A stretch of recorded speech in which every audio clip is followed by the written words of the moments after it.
First Corinthians chapter 9. Am I not a free man? Am I not an emissary of the Messiah?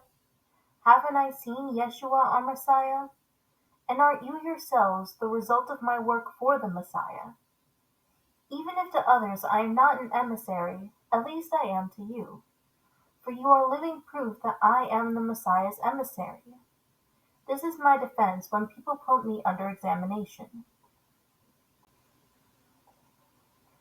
Don't we have the right to be given food and drink? Don't we have the right to take along with us a believing wife, as do the other emissaries, also the Messiah's brothers and Peter? Or are Barnabas and I the only ones required to go on working for our living? Did you ever hear of a soldier paying his own expenses, or of a farmer planting a vineyard without eating its grapes? Who shepherds a flock without drinking some of the milk? What I am saying is not based merely on human authority, because the Torah says the same thing. For in the Torah of Moses it is written, "You are not to put a muzzle on an ox when it is treading out the grain." If Yahweh is concerned about cattle, all the more does he say this for our sakes. Yes, it was written for us, meaning that he who plows and he who threshes should work expecting to get a share of the crop. If we have sown spiritual seed among you, is it too much if we reap a material harvest from you? If others are sharing in this right to be supported by you, don't we have a greater claim to it? But we don't make use of this right. Rather, we put up with all kinds of things so as not to impede in any way the good news about the Messiah.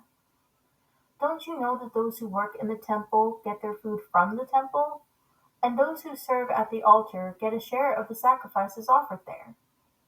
In the same way, the Messiah directed that those who proclaim the good news should get their living from the good news. But I have not made any use of these rights, nor am I writing now to secure them for myself, for I would rather die than be deprived of my ground for boasting. For I can't boast merely because I proclaim the good news. This I do from inner compulsion. Woe is me if I don't proclaim the good news. For if I do this willingly, I have a reward. But if I do it unwillingly, I still do it, simply because I have been entrusted with a job. So then, what is my reward? Just this, that in proclaiming the good news I can make it available free of charge, without making use of the rights to which it entitles me. For although I am a free man, not bound to do anyone's bidding, I have made myself a slave to all in order to win as many people as possible. That is, with Jews, what I did was put myself in the position of a Jew, in order to win Jews.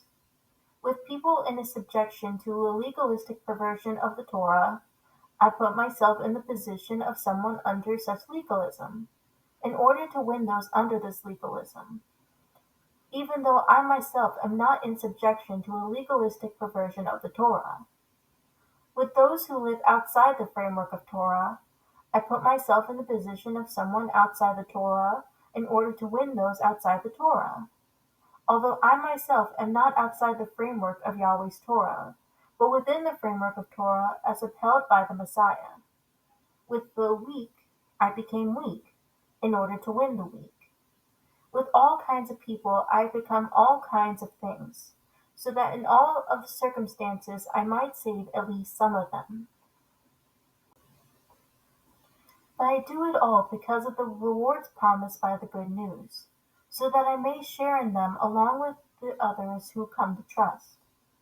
Don't you know that in a race all the runners compete, but only one wins the prize?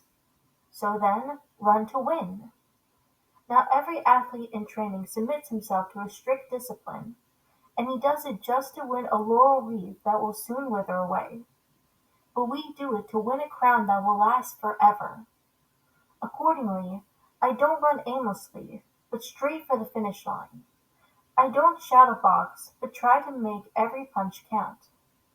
I treat my body hard and make it my slave so that, after proclaiming the good news to others, I myself will not be disqualified.